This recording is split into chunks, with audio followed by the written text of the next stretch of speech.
Good morning बच्चों। एक नई सुबह, एक नया चैप्टर, एक नया जोश और एक नई उमंग। इसके साथ आज हम एक नए चैप्टर रिप्रोडक्टिव हेल्थ के ऊपर आज के क्वेश्चंस करेंगे। मैंने आपको पहले ही बताया मेरे बच्चे कि इस सीरीज के अंदर हम लोग क्वेश्चंस के थ्रू, जो आपके PYQs हैं, जितने भी इंपॉर्टेंट क्वेश्चंस हैं, उसके थ्रू पूरी के पूरे चैप्टर की थ्योरी को एक्सप्लेन करेंगे। तो आज हम 12th क्लास का थर्ड चैप्टर स्टार्ट करते हैं, रिप्रोडक्टिव हेल्थ।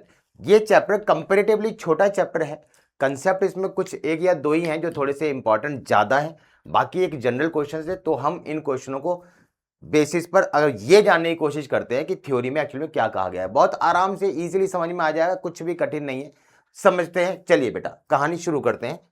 तो हमारा जो पहला जो आपका क्वेश्चन है वो है आपका which of the following statement are correct. ये आपके पास ये क्वेश्चंस दिए गए हैं, ऑप्शंस दिए गए हैं, इनमें से कौन सी स्टेटमेंट ठीक है। Reproductive health refer to total wellbeing in all aspects of reproduction. Yes, हमको जो भी आपके हमारे जितने भी पहलू हैं उनके हिसाब से अगर देखा जाए तो सभी रिप्रोडक्टिव लाइफ के लिए बिल्कुल ठीक होता है, बिल्कुल सही है। Amniocentesis is legally band for sex determination. Yes, बिल्कुल सही बात है। सहेली a new oral contraception for female was developed in collaboration with ICMR new Delhi. नहीं बेटा, ये नहीं है आपकी, ठीक है ना। ये आपका लखनऊ में बनाई गई थी, आपकी न्यू दिल्ली का इसका कोलेबोरेशन कुछ नहीं है। Amniocentesis is used to determine genetic disorder and survivability of the foetus. देखो बेटा, अब मेरी बात सुनो बहुत ध्यान से। इसकी अगर हम थ्योरी पे बात करें तो थ्योरी हमारी क्या है बेटा, थ्योरी ये है आपकी कि जो हमारी रिप्रोडक्टिव हेल्थ होती है, अगर मैं बोलूं यार ये रिप्रोडक्टिव हेल्थ क्या है, तो सिंपल सी बात समझो, जितने भी हमारे रिप्रोडक्टिव ऑर्गन्स हैं, जितने भी हमारे रिप्रोडक्टिव ऑर्गन्स हैं, वो सारे के सारे हमारे एनाटॉमिकली, एनाटॉमिकली का मतलब क्या होता है कि वो स्ट्रक्चर वाइज फिट होने चाहिए, और फिजियोलॉजिकली, फिजियोलॉजिकली का मतलब क्या होता है, फिजियोलॉजिकल का मतलब होता है फंक्शन वाइज भी, यानी वो हमारे स्ट्रक्चर वाइज भी फिट हो और वो हमारे फंक्शन वाइज भी अगर फिट है, तो इसको हम क्या कहते हैं, ये कहलाती है रिप्रोडक्टिव हेल्थ। क्लियर है? तो रिप्रोडक्टिव हेल्थ का मतलब समझ में आया। ठीक, कोई भी है हमारे स्ट्रक्चर है, वो मस्कुलर स्ट्रक्चर, कोई भी ऑर्गन है, हमारे टेस्टिकल्स में इशू आ रहा है, हमारे पीनस के स्ट्रक्चर में इशू आ रहा है, यूट्रस में, ओवरी में, कोई भी स्ट्रक्चर में अगर डिफॉर्मिटी है तो रिप्रोडक्टिव हेल्दी कंडीशन नहीं कहलाएगी। ऐसी फंक्शन, भाई टेस्टिस देखने में सही है पर स्पर्म प्रॉपर नहीं बना रहे, ओवरी देखने में बिल्कुल ठीक है पर वो आपका ओवम फॉर्मेशन सही से नहीं कर रहा, ये जो आपका है ये आपका फिर एक गलत चीज है। कहानी समझ में आई? तो आपको ये बात समझनी है बेटा कि रिप्रोडक्टिव हेल्थ का मतलब क्या है। रिप्रोडक्टिव हेल्थ का मतलब है एक फिटनेस। समझ में आई बात? दूसरा, इसमें एक ऑप्शन में वर्ड आ रहा है, हमने देखा एक वर्ड है बेटा एमनियोसेंटेसिस। अब देखो ये एमनियोसेंटेसिस क्या है। एमनियोसेंटेसिस ना, इसमें वर्ड आ रहा है एमनियो, तो यहां पर एमनियो का मतलब है एमनियोटिक फ्लूइड। एमनियोटिक फ्लूइड समझते हैं बेटा क्या होता है? एमनियोटिक फ्लूइड का मतलब जो हमारा फ्लूइड है बेसिकली, जो हमारे इस यूट्रस के अंदर, जो यूट्रस है हमारा, इस यूट्रस के अंदर एक मेम्ब्रेन होती है। इस मेम्ब्रेन का नाम क्या होता है बेटा? Amniotic membrane. और इस एमनियोटिक मेम्ब्रेन के अंदर फ्लूइड भरा होता है जिसका नाम होता है एमनियोटिक फ्लूइड, और इसके अंदर जो बच्चा है वो आपका पल रहा होता है, तैर रहा होता है। ये बात तो सबको क्लियर है। तो होता क्या है कि हम इस एमनियोटिक फ्लूइड को बाहर निकाल लेते हैं। मान लीजिए हमने ये दिखाने के लिए रिप्रेजेंट, सिंबॉलिक रिप्रेजेंटेशन है कि हमने लिया और सुई से बाहर निकाल लिया एक सैंपल, किसका? एमनियोटिक फ्लूइड का। तो जो एमनियोटिक फ्लूइड का हम सैंपल लेंगे ना, उससे होगा क्या बेटा? उससे होगा ये आपका कि ये जो आपकी सेल्स हैं, जो आपकी फीटल सेल है, वो आपकी इस सिरिंज के अंदर आ जाएगी। अब जो फीटस की सेल है ये आपकी क्या है बेटा? ये है आपकी फीटस की सेल। अब फीटस की सेल जो है, इस फीटस की सेल के अंदर न्यूक्लियस होगा। ये जो न्यूक्लियस है, इस न्यूक्लियस के अंदर क्या होगा? इस न्यूक्लियस के अंदर डीएनए होगा। और डीएनए के अंदर क्या है हमारा? ये हमारे जो क्रोमोसोम्स की स्टडी हम कर सकते हैं। भाई हमारे 46 क्रोमोसोम है ना, तो उस हर 46 क्रोमोसोम के जो शुरुआत के ऑटोसोम्स होते हैं, जिनका काम होता है हमारे बॉडी के ऑर्गन्स को बनाना, except sex organs, except sex organs, ठीक है ना। सेक्स ऑर्गन्स कौन बनाते हैं हमारे, वो बनाते हैं सेक्स क्रोमोसोम। यानी कुल मिला के हम शुरू के 44 से ये देख लेंगे हमारी आंख, नाक, कान, गला, मुंह ये सब कैसा बन रहा है, और हमारे जेनाइटल्स कैसे हैं, यानी सब चीजें हमने देख ली। जब 46 के 46 क्रोमोसोम बिल्कुल फिट हैं तो इसका मतलब क्या हुआ, इसका मतलब ये हुआ कि उससे बनने वाले जो हमारे स्ट्रक्चर्स हैं वो भी बिल्कुल फिट है। कहानी समझ में आई आपको, क्लियर है बेटा। तो इस तरीके से जो है ये हमारा एमनियोसेंटेसिस। अब ये किया गया था हमारे फीटस की वेलबींग के लिए कि हम ये देख लें कि भाई ये जो फीटस है ये सही है या नहीं है पैदा होने से पहले। पर कुछ लोगों ने क्या करा, इसका गलत फायदा उठाया। उन्होंने 45 और 46 का यूज करा ये जानने के लिए कि क्या वो XX और XY है। अगर वो XX है तो वो फीमेल है और XY है तो वो मेल है, और इस वजह से हो गया इशू। और इशू क्या हुआ, इशू ये हुआ कि इसमें सेक्स डिटर्मिनेशन स्टार्ट हो गया। सेक्स डिटर्मिनेशन का मतलब ये है कि लोगों ने ये जानने के, ये जो बीमारी पता करने के लिए प्रोसेस था, ये इसलिए उन्होंने यूज करने की कोशिश करी कि भाई हमें ये पता लग जाए कि ये लड़का है कि ये लड़की है। अब इससे हो गई प्रॉब्लम। इसलिए जब गवर्नमेंट को ये बात पता लगा, क्योंकि मेल और फीमेल रेशियो डिस्टर्ब हो गया, लड़कियों को मारा जाने लगा, क्योंकि पहले के टाइम पर उनको बोझ समझा जाता था तो उनको मारा जाने लग गया। अब उससे हुआ क्या आपका, उससे हुआ ये कि जब उसको बोझ समझने लग गए तो फिर प्रॉब्लम वाली चीज ये आ गई कि उनमें से लड़कियों को हटाने लगे, तो जिससे लड़कियों का रेशियो बहुत कम हो गया। लड़कों की संख्या बहुत ज्यादा, लड़कियां बहुत कम, और ये सेक्स रेशियोज डिस्टर्ब होना बहुत बड़ा ड्रास्टिक, मतलब बहुत खतरनाक चीज होती है। ये क्राइम बढ़ता है, इससे बहुत सारी चीजें होती हैं। तो यहां तक समझ में आया आपको। तो ये आपका इस ऑप्शन में थे। अब आ जाइए बेटा जरा क्वेश्चन पे देख लेते हैं एक बार। रिप्रोडक्टिव हेल्थ बिल्कुल वेलबींग होता है। एमनियोसेंटेसिस को फिर बैन कर दिया गया क्योंकि सेक्स डिटर्मिनेशन होने लग गया था। एमनियोसेंटेसिस जेनेटिक डिसऑर्डर्स के लिए होता है, यानी ये बात भी सही है। सहेली के बारे में बात करते हैं बेटा। सहेली जो थी ना, सहेली सेंट्रल ड्रग रिसर्च इंस्टीट्यूट, ये कहां का है बेटा, लखनऊ, ये वहां बनाई गई थी। इसके अंदर जो सॉल्ट होता है, सहेली तो ऐसा मान लो ब्रांड नेम है, इसके अंदर जो सॉल्ट होता है, जो केमिकल होता है, वो होता है बेटा सेंट क्रोमेन। अब हुआ क्या, ये लखनऊ में बनाई गई, और इसको बोलने खाने का जो ये क्या है, ये कॉन्ट्रासेप्टिव पिल है। ये आप खाओगे उससे प्रेगनेंसी नहीं होगी, क्योंकि आपका ओवम जो है वो रिलीज नहीं होगा, एन ओवुलेशन कंडीशन होगी। तो उससे होगा क्या आपका, आपको वंस अ वीक खानी है ये। जब आप इसको वंस अ वीक खाओगे, ठीक है ना, तो उससे क्या होगा, हर हफ्ते संडे टू संडे खानी है, मंडे टू मंडे खानी है, तो उससे जो आपकी फर्टिलाइजेशन है वो नहीं होगा, और इससे प्रेगनेंसी को रोका जा सकता है। यानी कुल मिला के देखा जाए तो इसका ए सही है, बी सही है और डी सही है। तो हम अगर ऑप्शन में देखें तो ऑप्शन क्या हो गया, ए बी डी, और ए बी और डी, तो ये आपका ऑप्शन नंबर सी बिल्कुल ठीक है। क्लियर बच्चे, पहला सवाल क्लियर सबको, ठीक है। चलिए अगले क्वेश्चन पर आते हैं। विच of the following can't be detected in developing fetus by amniocentesis। बेटा एमनियोसेंटेसिस में हम एनालिसिस ऑफ एमनियोटिक फ्लूइड करते हैं, अभी बताया ये मैंने आपको। और ये जो एनालिसिस ऑफ एमनियोटिक फ्लूइड है, इसके एनालिसिस के बारे में अगर हम बात करें तो ये जो फ्लूइड है, ये फ्लूइड आपका जेनेटिक डिसऑर्डर्स के लिए होता है। डाउन सिंड्रोम एक जेनेटिक डिसऑर्डर है, डाउन सिंड्रोम। डाउन सिंड्रोम क्या होता था, याद आ रहा है आपका, जो आपकी ट्राइसोमी होती थी ऑफ 21st क्रोमोसोम। भाई हमारा 21st क्रोमोसोम एक्स और एक्स होगा, उसका एक और एक्स्ट्रा आ जाए तो ट्राइसोमी हो जाएगी। यानी इसमें जो टोटल क्रोमोसोम 46 होने चाहिए थे वो एक एक्स्ट्रा होके 47 हो जाएंगे। तो ये तो एक जेनेटिक डिसऑर्डर है, ये हमें पता लग सकता है कि हाँ ये प्रॉब्लम इसके अंदर है। क्लियर है। दूसरा आता है क्लेनीफेल्टर सिंड्रोम। क्लेनीफेल्टर सिंड्रोम कौन सा होता है, ये आपका मेल्स में हो जाता है, और ये जो आपका एक्स और वाई होता है मेल में, इसमें एक एक्स्ट्रा और आ जाता है। यानी इसमें 47 ही क्रोमोसोम होते हैं, पर एक्स्ट्रा क्या आ जाता है इसके अंदर, एक्स्ट्रा आ जाता है इसके अंदर एक एक्स, तो एक एक्स एक्स वाई के साथ मिल जाता है, तो टोटल क्रोमोसोम 47। क्लियर है, कहानी समझ में आ गई आपको, ठीक। तो ये आपका ये क्लेनीफेल्टर सिंड्रोम कहलाता है।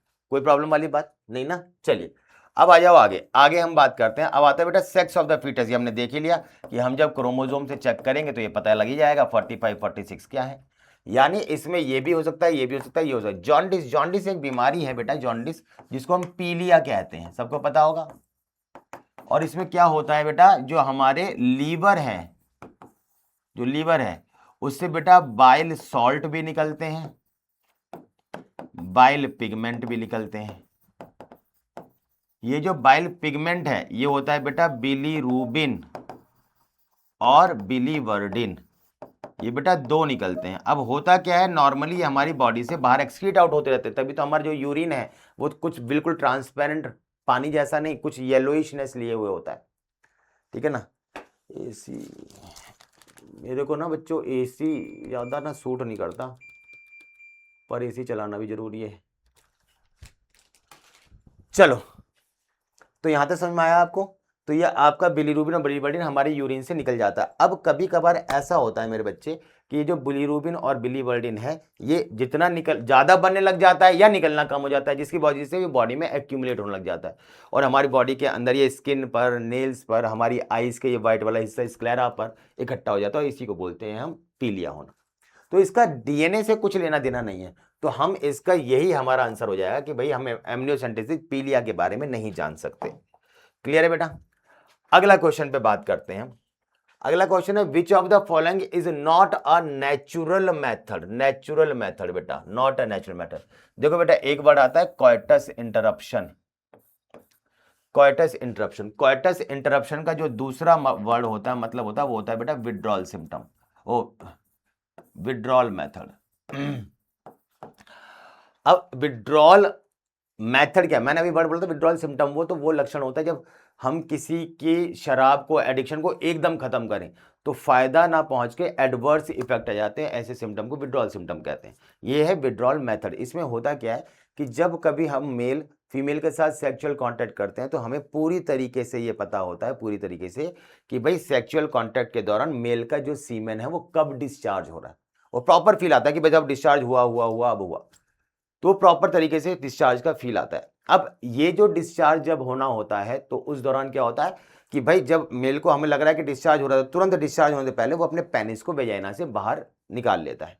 तो इससे सीमेन तो डिस्चार्ज होगा, पर सीमेन डिस्चार्ज होने के बाद क्या होगा कि वो जो आपका सीमेन है वो वेजाइना के अंदर नहीं जाएगा। नेचुरल मेथड क्या होते हैं, नेचुरल मेथड क्या होते हैं, अगर मैं आपको बताऊं तो नेचुरल मेथड जो होते हैं, नेचुरल मेथड वो होते हैं जिसमें हम क्या करते हैं, हमारे शरीर में जो हो रहा है use of natural occurring physiologically, जितने भी हमारे फिजियोलॉजिकली फंक्शन है, जो हमारी बॉडी के फंक्शन हो रहे हैं, हम उन्हीं का यूज करेंगे। ये हमें पता है कि सेक्स के दौरान, फिजिकल कांटेक्ट के दौरान हमारा सीमेन डिस्चार्ज होगा, ये हमें पता है, पर हम उसका ऐसा इस्तेमाल कर लेंगे, जुगाड़ लगा लेंगे कि भाई हाँ ये जो है वो प्रेगनेंसी ना कर पाए। इसमें हम कोई भी एक्सटर्नल यूज नहीं करते हैं, no use of external mean. हम किसी भी तरीके से एक्सटर्नल मीन का किसी भी तरीके से कोई भी हम जो है वो फायदा नहीं उठाते हैं या यूज नहीं करते हैं। एक्सटर्नल मीन का मतलब बाहर से कोई केमिकल, कोई दवाई, कोई इंस्ट्रूमेंट, किसी का इस्तेमाल करें, जो शरीर में हो रहा है वही करेंगे। अब ये होते हैं 3 प्रकार के जो हमने यहां पर देखे। सबसे पहले क्या पढ़ा हमने, सबसे पहले हमने पढ़ा बेटा क्या, कोइटस इंटरप्शन। इसमें सेक्सुअल कांटेक्ट तो हो रहा है, पर जैसे ही लगता है कि हाँ भाई अब डिस्चार्ज होने वाला है, तुरंत हम रुक जाते हैं।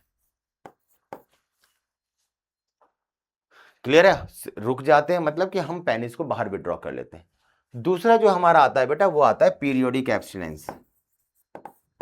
ये जो पीरियोडिक एब्स्टिनेंस है, इस पीरियोडिक एब्स्टिनेंस का मतलब क्या होता है, ये होता है हमारा रिदम मेथड। इसको हम रिदम मेथड भी कहते हैं। अब इस पीरियोडिक एब्स्टिनेंस में हमें क्या पता है, हमें ये पता है यार 14th डे के आसपास ओवुलेशन होता है ना, 14th डे ओवुलेशन होता है, मतलब कि हमारा जो ओवम है वो हमारी ओवरी से रिलीज होगा। तो इसके 3 दिन पहले मान लो, लगभग मान लो आप 3 दिन, मतलब 11 दिन या 10वां दिन से लेकर और 3 दिन बाद तक लगभग 17 दिन। किसकी बात कर रहा हूं, ये मैं मेंस्ट्रुअल साइकिल की बात कर रहा हूं। यानी ये जो 1 वीक है, इस 1 वीक में क्या करो आप, इस 1 वीक में जो आपका कोइटस है यानी जो सेक्सुअल कांटेक्ट है उसको अवॉइड करो, क्योंकि ये वो ड्यूरेशन है जिसमें सबसे ज्यादा चांसेस ऑफ फर्टिलाइजेशन है। आप इससे पहले करोगे स्पर्म तो नहीं है, मतलब ओवम तो नहीं है, पर ये स्पर्म इसके आने तक, जब तक ये ओवम 14 दिन आएगा तब तक स्पर्म रहेगा जिंदा और ओवम के आते बच्चा बना देगा। आप इसके बाद में करोगे तो क्या होगा, इस 3 दिन तक ये ओवम हमारा बचा रहेगा, ये ओवम रहेगा, जब भी सेक्सुअल कांटेक्ट करोगे स्पर्म आएगा, बच्चा हो जाएगा। तो इसलिए इसको अवॉइड करना चाहिए। और जो तीसरा आता है आपका, वो तीसरा क्या आता है आपका, वो आता है आपका lactational amenorrhoea, lactational amenorrhoea method, जिसको हम LAMB कहते हैं। इसका मतलब ये है बेटा कि जब तक माँ दूध पिला रही है, जब तक माँ ब्रेस्ट फीडिंग करा रही है, तब तक उसको जो ओवुलेशन है वो नहीं होगा। ओवुलेशन का मतलब क्या हुआ? ओवुलेशन का मतलब ये हुआ कि ओवम जो है वो रिलीज नहीं होगा। जब तक ओवम नहीं होगा, बगैर ओवम के बच्चा कैसे बन जाएगा? आप समझ रहे हैं? तो इसलिए आप ध्यान रखें बेटा कि इसमें ओवुलेशन जो है वो नहीं होगा। यानी कि होता क्या है, एक वर्ड होता है नेगेटिव फीडबैक मैकेनिज्म। ये मैकेनिज्म होता है। इस नेगेटिव फीडबैक मैकेनिज्म में क्या होता है कि जब जब हमारा जो, जैसे हम बोलते हैं ना प्रेगनेंसी में मेंसेस क्यों नहीं होते, तो उसमें क्या होता है कि जब जब आपका प्रोजेस्टेरोन निकलता है, वो आपका क्या है, वो हाइपोथैलेमस को मैसेज देता है कि भैया आप ना अब काम मत करो इससे गैमिट बनाने के रिगार्डिंग। तो इससे क्या होता है, जो हार्मोन GnRH निकलना होता है वो नहीं निकलता। जब ये नहीं निकलेगा तो ये पिट्यूटरी ग्लैंड को एक्टिवेट करता है। तो जब निकलेगा तब एक्टिवेट करेगा ना, जब निकलेगा नहीं तो पिट्यूटरी ग्लैंड को एक्टिवेट ही नहीं कर पाएगा। और जब तक ये एक्टिवेट नहीं होगी तब तक आपके दो हार्मोन FSH और LH नहीं निकलेंगे। और ये जो होते हैं, ये आपके जो होते हैं, यही तो आपका ओवुलेशन करवाते हैं। तो होता क्या है आपका, तो इससे किसी भी प्रकार का कोई ओवम रिलीज नहीं होगा। ऐसे ही सेम कहानी होती है आपकी प्रोलैक्टिन हार्मोन, जो मिल्क वाला हार्मोन होता है। तो जब तक ये रहता है तब तक ये काम नहीं करता है आपका अप्रोक्सीमेटली 6 महीने। और भी कॉम्प्लिकेटेड, बहुत बड़ा एक कॉम्प्लिकेटेड सा मैकेनिज्म है, पर आपको क्वेश्चन के हिसाब से, अटेम्प्ट करने के हिसाब से थ्योरी पता होनी चाहिए। तो ये जो आपका कहलाता है, ये नेगेटिव फीडबैक मैकेनिज्म कहलाता है, जो लगभग 6 महीने तक एप्लीकेबल होता है। हालांकि हार्ड एंड फास्ट नहीं है, किसी में कोई टाइम किसी में कोई टाइम, पर अप्रोक्सीमेटली 6 महीने तक तो ये पूरी तरीके से वैलिड है, मतलब काम करता है। तो चीजें समझ में आई आपको बेटा, मैंने क्या समझाने की कोशिश करी? तो इसमें बोला है कि कौन सा मेथड नहीं है। मैंने अभी बताया कॉर्टस वाला पीरियोडिक और लैक्टेशनल तो है, ये वॉल्ट वाला नहीं है। वॉल्ट वाला किसके अंदर आते हैं? कैप, लूप, वॉल्ट, ये आते हैं बैरियर मेथड्स के अंदर। बैरियर मेथड्स क्या होते हैं बेटा? बैरियर मेथड वो होते हैं जिसमें हम किसी भी तरीके से स्पर्म और ओवम को मिलने से रोकते हैं, बीच में दीवार लगा के। ठीक है ना, स्पर्म और ओवम को मिलने से रोकते हैं, बीच में दीवार लगा देते हैं। उस दीवार, अब ये दीवार कॉन्डोम्स की भी हो सकती है, ये सर्वाइकल कैप की भी हो सकती है कि इधर ओवम इधर स्पर्म, बीच में सर्वाइकल कैप है। वॉल्ट होते हैं, लूप होते हैं, डायफ्राम होते हैं। ये कुछ स्ट्रक्चर हैं जो मैकेनिकल स्ट्रक्चर होते हैं। कुछ इनकी शेप इस तरीके की होती है, किसी की शेप ऐसी होती है, किसी की शेप ऐसी होती है। और ये कहाँ लगा दिए जाते हैं बेटा? ये लगा दिए जाते हैं आपके यूट्रस के माउथ पर, यहां पर ऐसे लगा दिए जाते हैं। तो क्या होगा, जो स्पर्म है वो जाने की कोशिश करेगा तो स्पर्म जा ही नहीं पाएगा, क्योंकि यहां तो रास्ता बंद है, तो ये ओवम के साथ फर्टिलाइज नहीं कर पाएगा। इस तरीके से जो दोनों के मिलने के बीच में दीवार की तरह काम करता है, उसको हम बोलते हैं बैरियर मेथड। तो होप ये एक्सप्लेनेशन आपको समझ में आ गई बेटे। चलिए आगे आ जाइए, नेक्स्ट बात करते हैं बेटा।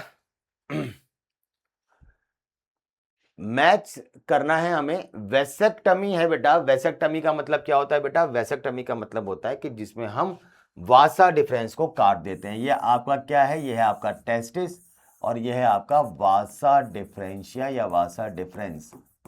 तो इसमें क्या करते हैं, इसमें हम, नाम सुना होगा नसबंदी।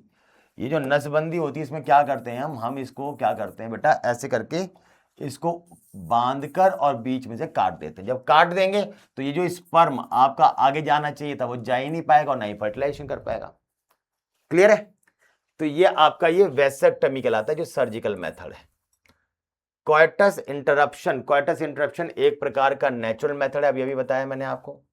सर्वाइकल कैप, मैंने बताया आपका कैप, लूप, वॉल्ट, डायफ्राम, ये सब बैरियर मेथड है आपके। और जो सहेली है, मैंने अभी बताया, ये टैबलेट होती है जो हफ्ते में एक बार ली जाती है। यानी क्या हो गया आंसर आपका?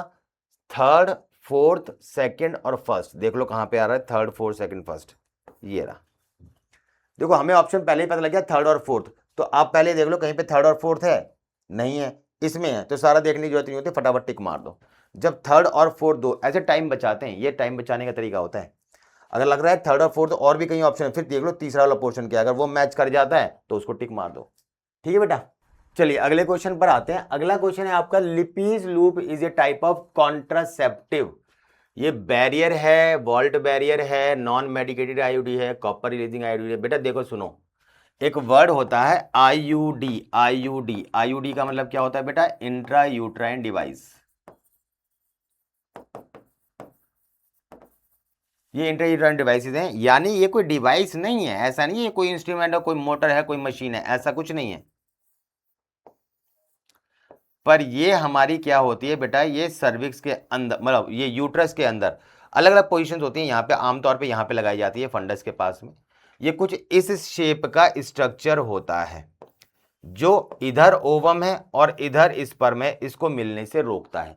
इनके अलग अलग प्रिंसिपल्स हैं एक्टिविटी को करने के लिए, जो कि 3 प्रकार का होता है। एक को बोलते हैं बेटा नॉन मेडिकेटेड। नॉन मेडिकेटेड का मतलब क्या होता है, इसके अंदर किसी भी प्रकार की कोई दवाई नहीं होगी। ये सिंपली ऐसे एक बैरियर की तरह नाम काम करता है, जैसे कि आपका लिपीज लूप।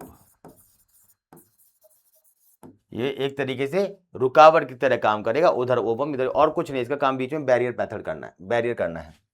दूसरा होता है आपका कॉपर रिलीजिंग। कॉपर रिलीजिंग क्या करते हैं आपके, कॉपर रिलीजिंग में क्या होता है कि ये जो आपका ऐसा टी शेप है, ये ऐसे प्रॉपर टी शेप भी हो सकता है, ऐसे गोलाई में भी हो सकता है, ऐसे अलग अलग होते हैं। इनमें क्या होता है ना, इसमें ना कॉपर वायर लिपटी होती है, किसी में इधर लिपटी होती है, किसी में इधर लिपटी होती है। ठीक है ना, जैसे हमारा कॉपर टी नाम सुना हो आपने, मल्टी लोड नाम सुना हो, है ना, CU375 सुना हो, और भी बहुत सारे हैं। ये आपके सबके सब कॉपर रिलीजिंग होते हैं। इसके अंदर कॉपर पाया जाता है, क्यों, क्योंकि कॉपर से बनता है क्यूप्रस आयंस, और ये क्यूप्रस आयंस करते हैं स्पर्म पे काम। क्या काम करते हैं, पहला काम क्या करते हैं बेटा, ये स्पर्म को मार देंगे, यानी स्पर्म को मारने को क्या कहेंगे, फैगोसाइटोसिस। या जो स्पर्म की मोटिलिटी है, उस स्पर्म की मोटिलिटी को डिक्रीज कर देंगे, यानी स्पर्म की स्पीड को स्लो कर देंगे। जो स्पर्म की स्पीड स्लो हो जाएगी तो वहां तक पहुंच ही नहीं पाएगा। क्लियर है, तो वहां पहुंचने से पहले ही मर जाएगा। इस तरीके से फर्टिलाइजेशन रुक जाता है। जो तीसरा आपका आता है वो आता है आपका हार्मोन रिलीजिंग।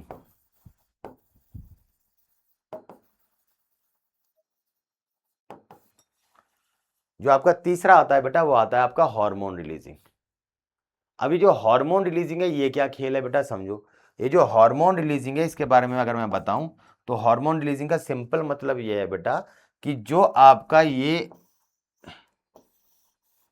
इस तरीके का था टी शेप का, इसके अंदर क्या होता है बेटा, इसके अंदर हार्मोन भरा हुआ है। ये अंदर से कुछ खोखला सा होता है, ऐसा मान लो हॉलो होता है, जिसमें हम हार्मोन भरते हैं। और कौन सा हार्मोन भरते हैं बेटा, प्रोजेस्टेरॉन। क्यों भरते हैं, क्योंकि मैंने अभी भी बताया, जब तक ये हमारा प्रोजेस्टेरॉन रहेगा तब तक वो हाइपोथैलेमस को बोलेगा कि आप काम मत करो, और अल्टीमेटली वो पिट्यूटरी को एक्टिवेट नहीं कर पाएगा, FSH LH नहीं बनेगा और ओवम रिलीज नहीं होगा।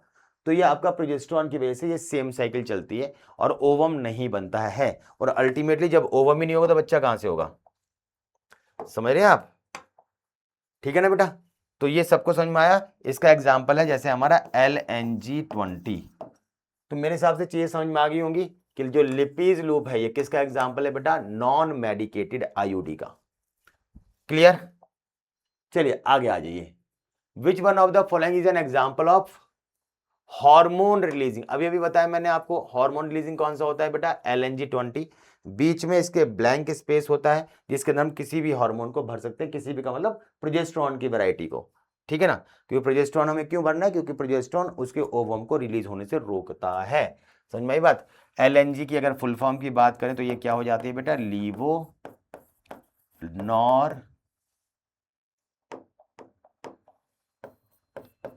जेस्टेरॉल 20, L N और G, LNG20। ये प्रोजेस्टेरॉन की ही वेरिएंट है बेटा, सही है ना। चलिए आगे आइए। विच of the following is correct statement, इसने बोला है इसमें से करेक्ट स्टेटमेंट कौन सी है, इसके बारे में बात करते हैं। IUD once start need not to be replace. नहीं बेटा, आईयूडीज जो होती हैं इनका ड्यूरेशन होता है, ये आपकी 1 साल के लिए, ये आपकी 5 साल के लिए, ये आपकी 10 साल के लिए लगाई जाती हैं। ऐसा नहीं है लगती ही रहेगी, ज़्यादा देर अगर लगा देंगे तो फिर इनमें इन्फेक्शन हो जाता है, इनकी पोजीशन डिसबैलेंस हो जाती है, जिसके लिए वर्ड यूज होते हैं यूटेराइन परफोरेशन। अब ये यूटेराइन परफोरेशन का क्या मतलब है? यूटेराइन परफोरेशन मतलब ये है भाई, कभी कभार ऐसा हो जाता है कि यार किसी भी पोजीशन की वजह से या फिर किसी तरीके से रफ इंटीमेसी की वजह से जो आपका इस तरीके से लगना चाहिए था बीच में, ये ऐसा ना हो कि मसल में पंचर हो जाता है।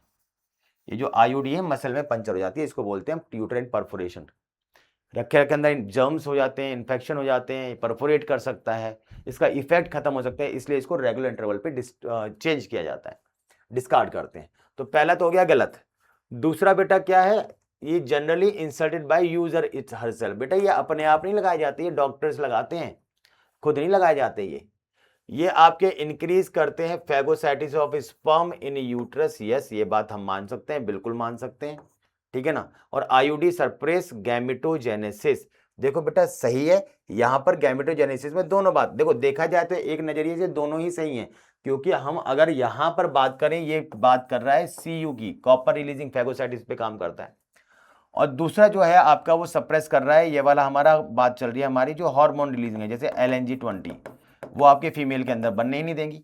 पर ये तो गैमेटोजेनेसिस तो मतलब ये हो गया ना कि वो मेल और फीमेल किसी के भी गैमेट नहीं बनने देंगे।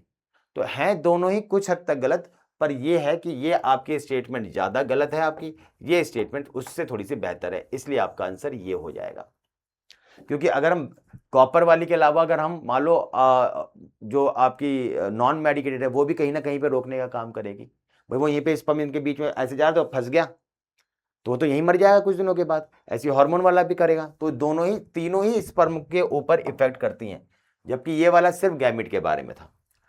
आगे बात करें बच्चे, चलिए द कॉन्ट्रासेप्टिव सहेली के बारे में मैंने अभी बताया, it blocks oestrogen receptors in the uterus preventing eggs for getting implanted.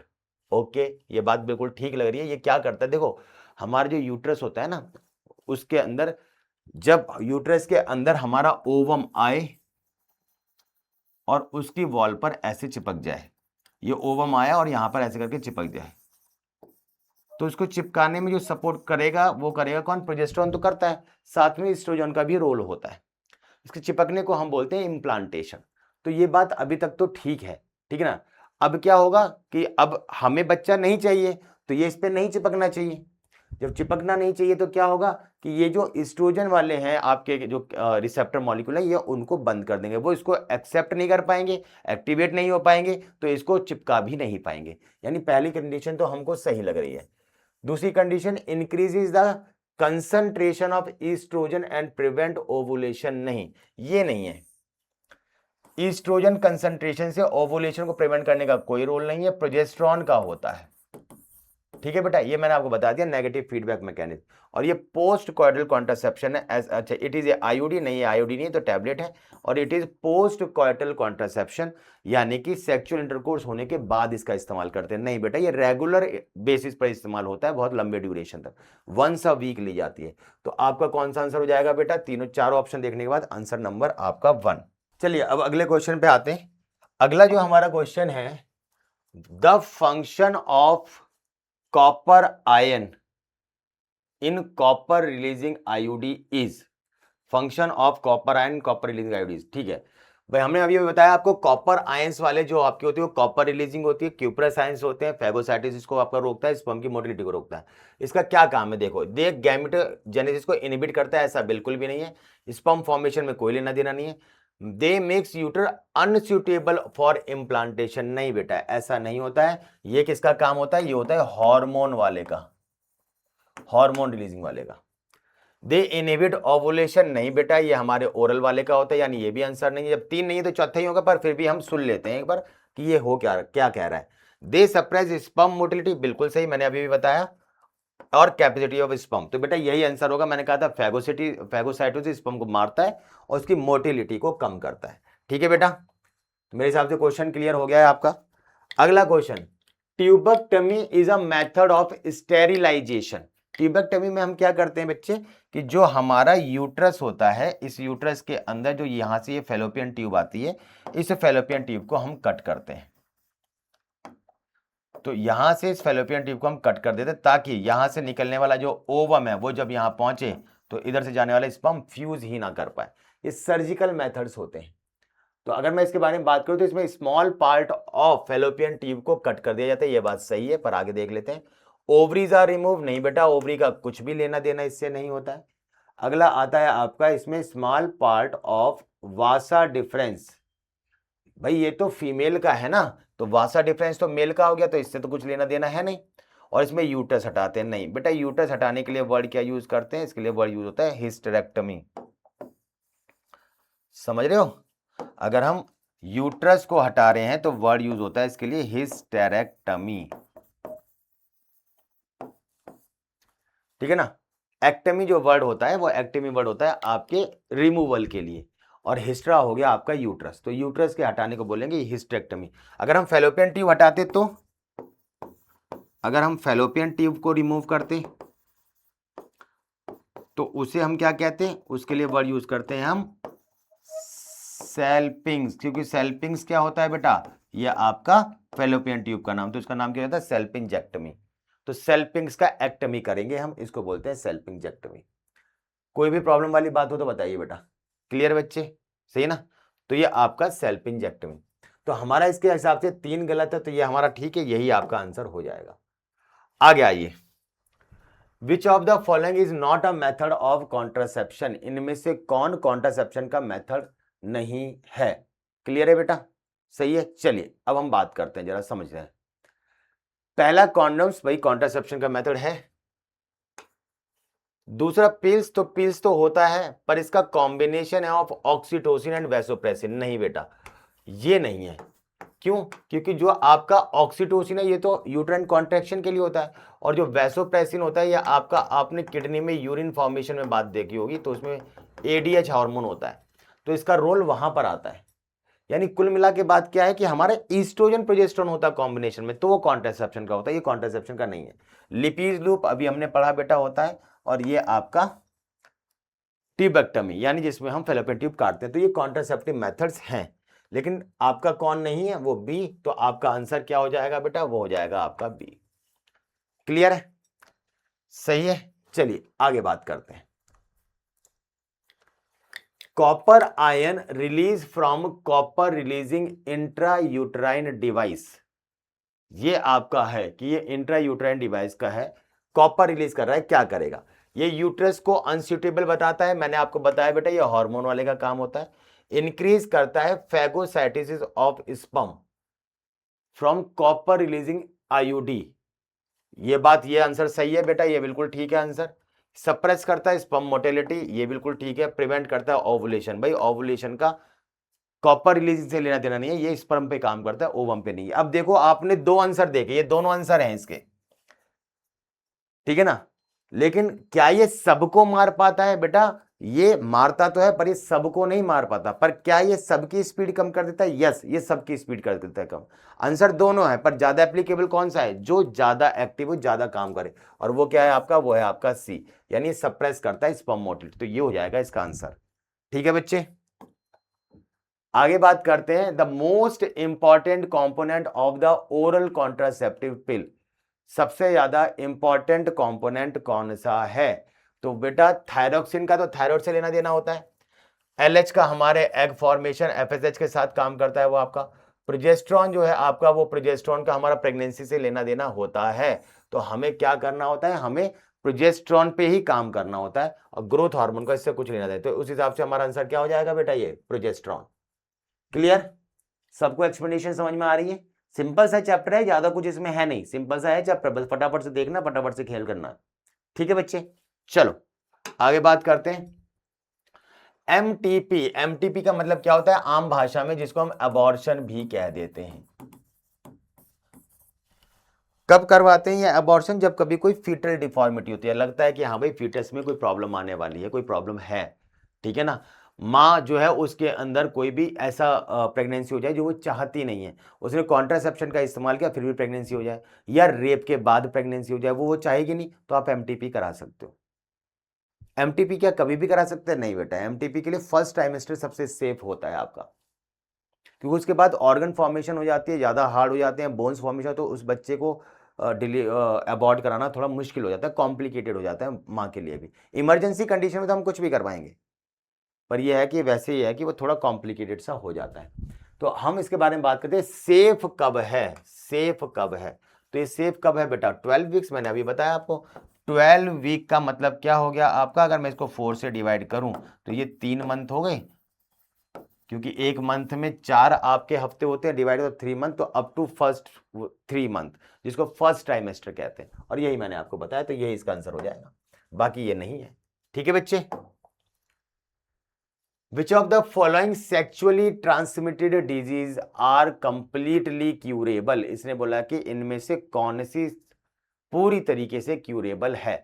देखो, एचआईवी इन्फेक्शन, एचआईवी क्यूरेबल नहीं है, ये सबको पता है। सिफिलिस है क्यूरेबल, ये भी है क्यूरेबल। हेपेटाइटिस बी नहीं बेटा, इनक्यूरेबल है। और जेनेटल हर्पीज, ये जो 3 बीमारियां हैं, हेपेटाइटिस बी, जेनेटल हर्पीज और एड्स, ये 3 बेटा इनक्यूरेबल डिजीज हैं, इनका इलाज नहीं है, इनका सिर्फ बचाव है। एक बार हो गई तो अब ये खराब ही करेंगी आपको। क्लियर है बेटा? तो ये आपका ये है, तो इसमें जो हमारा है वो इसका आंसर क्या हो जाएगा बेटा? बी। क्लियर है? चलिए आगे आ जाइए। Select the option including all sexually transmitted disease. Sexually transmitted disease कौन सी है देखते हैं बेटा। गोनोरिया है, ये है, ये है, तो ये तो लग रहा है आंसर। मलेरिया नहीं है इसमें, मलेरिया नहीं इसमें है, कैंसर नहीं है, तो ये 3 नहीं होंगे, ये आंसर हो जाएगा। सिंपल सी बात भाई, ये तो मच्छर से फैलता है, और कैंसर का कोई सेक्सुअल कांटेक्ट से लेना देना थोड़ी ना है, सही ना बेटा? ये तो रेडिएशन की वजह से भी हो सकता है, कुछ ऑनको वायरस, ऑनको जीन की वजह से भी हो सकता है। In which of the following techniques the embryos are transferred to assist those females who can't conceive. इसने बोला है कि जो आपका कंसीव नहीं कर पाती हैं, ठीक है ना, उसमें हम एम्ब्रियो को करें, एम्ब्रियो को, है ना बेटा? तो इसमें देखो क्या है बेटा, गिफ्ट के अंदर क्या होता है बेटा? देखो, एक वर्ड होता है इनफर्टिलिटी। इनफर्टिलिटी का मतलब क्या होता है? इनफर्टिलिटी का मतलब होता है जिसमें बच्चे को हम कंसीव करने की कोशिश करें, वो ना हो पाए, तो उसके लिए हम एक टेक्निक का इस्तेमाल करते हैं, एआरटी। एआरटी क्या होता है? Assisted reproductive techniques. ये वो टेक्निक्स होती हैं जिसमें हम बच्चे को कंसीव करा, मतलब बच्चे के लिए हम कुछ टेक्निक्स का इस्तेमाल करते हैं, टेस्ट ट्यूब बेबी वगैरह, उससे बच्चे को कंसीव करवाते हैं। अब इसमें अलग अलग मेथड्स होते हैं। जैसे हम गिफ्ट में क्या करते हैं, गिफ्ट में हम ओवम ले लेते हैं एक फीमेल का, जो डोनर फीमेल है, उसका सरोगेट मदर के अंदर ट्रांसफर कर देते हैं। आईसीएसआई में क्या होता है, इसके अंदर हम स्पर्म का इंजेक्शन लगाते हैं और ओवम के अंदर डाल देते हैं। अब उसने बोला है कि एम्ब्रियो जाना चाहिए, एम्ब्रियो मतलब जाइगोट के बाद वाली स्टेज। अब इसमें तो ओवम गया, इसमें स्पर्म, तो आंसर क्या हो जाएगा? ए, क्योंकि ए में गिफ्ट और ये जो आपका जिफ्ट और आईयूटी है, इसमें क्या होता है, इसमें जो जाइगोट होता है आपका 8 से 16 वाली स्टेज, उसे उठा के हम फेलोपियन, एफ का मतलब होता है फेलोपियन ट्यूब, तो zygote intra fallopian transfer, fallopian tube में ट्रांसफर कर देते हैं। और अगर उससे बड़ी स्टेज हो जाती है तो हम यू से कर देते हैं बेटा यूट्रस, उससे ज्यादा वाली स्टेज में इंट्रा यूट्राइन ट्रांसफर, तो उसे यूट्रस में उठा के कर देते हैं। करते तो जाइगोट को ही है, जाइगोट मतलब जाइगोट की एम्ब्रियो की स्टेज, इसलिए इसका आंसर ये हो जाएगा। अगले क्वेश्चन पे बात करते हैं, embryo with more than 16 blastomere formed during in vitro fertilisation. More than 16 है बेटा। देखो, अगर 8 से 16 होता तो मैंने अभी बताया जाइगोट इंट्रा फेलोपियन ट्रांसफर करते हैं हम। अब इससे ज्यादा है तो मैंने अभी क्या बताया, इंट्रा यूट्राइन ट्रांसफर, तो आंसर क्या हो जाएगा? यूट्राइन। अब यूट्रस है, ये रहा आंसर, तो ये आपका यूट्राइन। समझ में आ रहा है सबको? कोई दिक्कत वाली बात बेटा किसी को हो तो बताओ, नहीं है? चलिए आगे आ जाइए। ए चाइल्डलेस कपल, यानी कि इसको जो देखा जाए तो इसको जो है वो बच्चा नहीं हो रहा है, हमने उसका एआरटी करवाया और गिफ्ट के थ्रू करवाया। ये जो गिफ्ट है इसकी फुल फॉर्म क्या होती है? मैंने अभी बताया, तो सिंपल सा गैमीट इंट्रा फेलोपियन ट्रांसफर, और तो नहीं है कहीं कुछ इंट्रा इंटरनल इंसेमिनेशन, नहीं बेटा, ये तो बच्चों वाली बात है। गैमीट इंट्राफेलोपियन ट्रांसफर, इसमें हम क्या करते हैं, एक मदर जो डोनर होती है उसका ओवम लेते हैं, उठा के सरोगेट मदर के अंदर डाल देते हैं। ठीक है बच्चे, तो ये आपका गैमीट इंट्राफेलोपियन ट्रांसफर। आगे बात करते हैं assisted reproductive technology IVF involve, इसके अंदर क्या इन्वॉल्व होता है, अगर हम बात करें कि इसके अंदर क्या इन्वॉल्व है, तो इसके अंदर हम ओवम को डालते हैं फेलोपियन ट्यूब में। आईवीएफ की बात चल रही है, IVF intra in vitro fertilisation, तो इसके अंदर हम क्या करते हैं, इसके अंदर हम फेलोपियन ट्यूब के अंदर ओवम डालते हैं, नहीं, वो तो हम गिफ्ट में डालते हैं, तो ये आंसर नहीं होगा। जाइगोट को फेलोपियन ट्यूब में डालते हैं, यस, क्योंकि आईवीएफ का एक टाइप होता है जीआईएफटी, जिफ्ट, तो उसमें डालते हैं, तो ये आंसर है।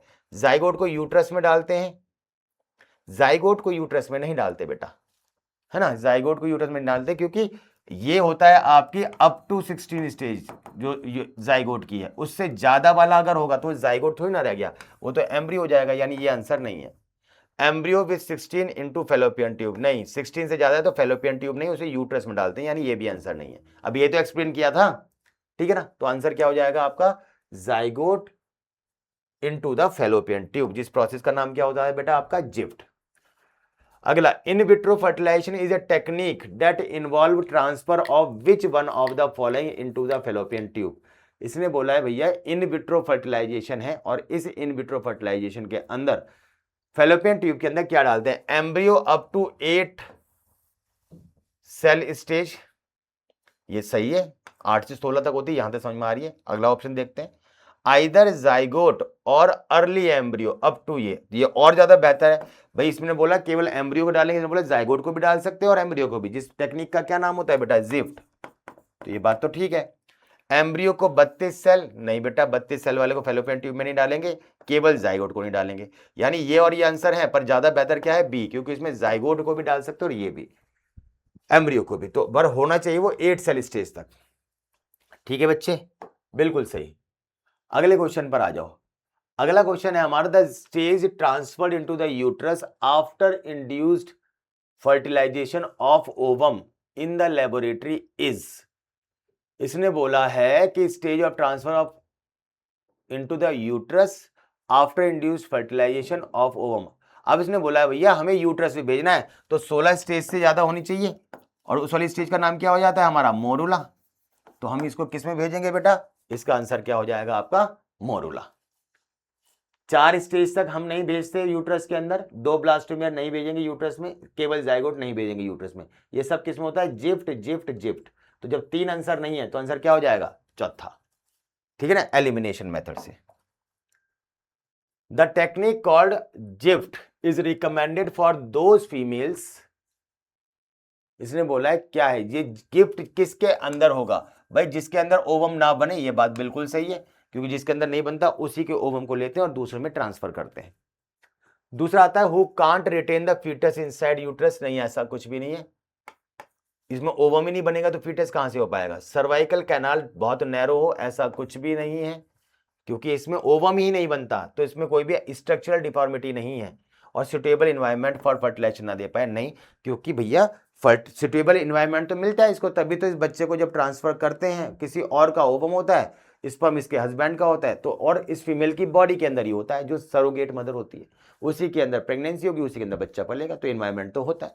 यानी हमारा आंसर जब 3 नहीं है तो क्या आंसर हो जाएगा हमारा, A. Next question,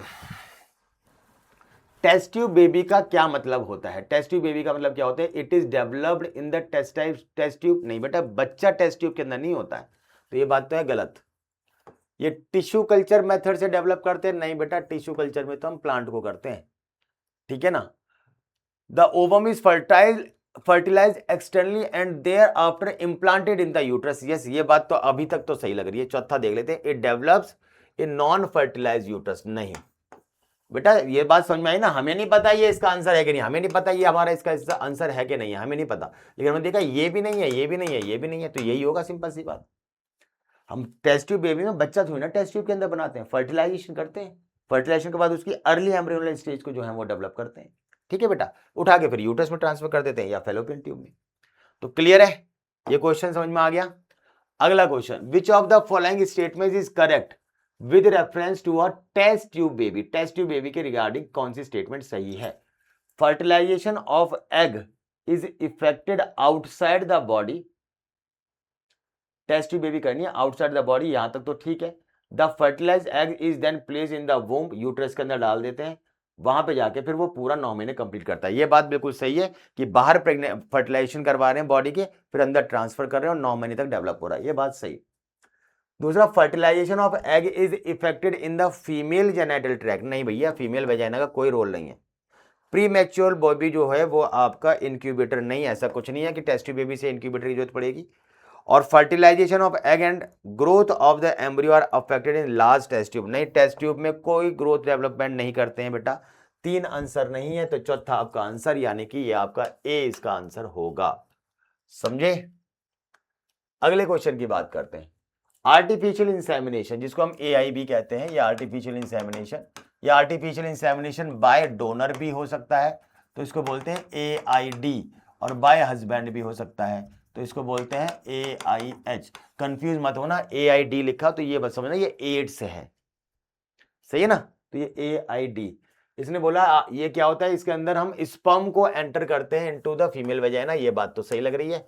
introduction of sperm of healthy donor into ovary, ovary का कोई लेना देना नहीं है। Transfer of sperm of healthy donor test tube, ना आर्टिफिशियल इंसेमिनेशन, सीमेन को इंट्रोड्यूस कर रहे हैं तो टेस्ट ट्यूब का कोई रोल ही नहीं है। और ट्रांसफर ऑफ स्पर्म इनटू फिर टेस्ट ट्यूब आ गया।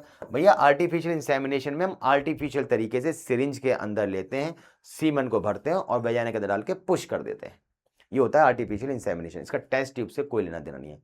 होप ये एक छोटा सा चैप्टर, सिंपल सा चैप्टर के सारे कंसेप्ट क्लियर हो गए होंगे। अब नेक्स्ट क्लास में हम लोग नेक्स्ट वीडियो के साथ मिलेंगे, तब तक के लिए सायोनारा।